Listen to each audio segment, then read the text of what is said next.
నందమూరి బాలకృష్ణ హీరోగా నటించిన వీర నరసింహారెడ్డి భారీ అంచనాల నడుమ విడుదలైన బాక్స్ ఆఫీస్ వద్ద పర్వాలేదు అనే రేంజ్ లో రన్ ని దక్కించుకుంటూ ముందుకెళ్తుంది. పక్కనే మెగాస్టార్ చిరంజీవి వాల్తేరు వీరయ్య సినిమా ఉండటం, ఆ సినిమాకి కలెక్షన్లు విపరీతంగా రావడంతో వీర నరసింహారెడ్డిపై బాగా ఎఫెక్ట్ పడింది.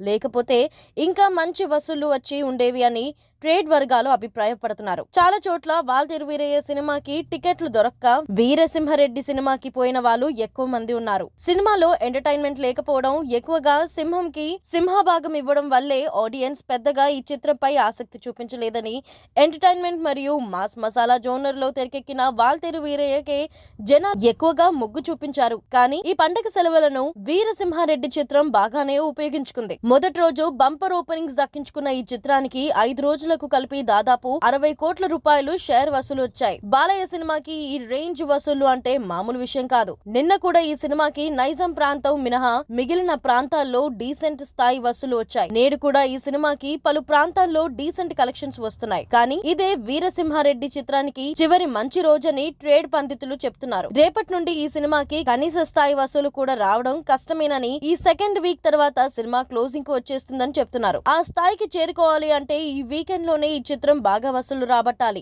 మరి ఈ చిత్రానికి బ్రేక్ ఈవెన్ అందుకుంటుందా లేదా అనేది చూడాలి మరి.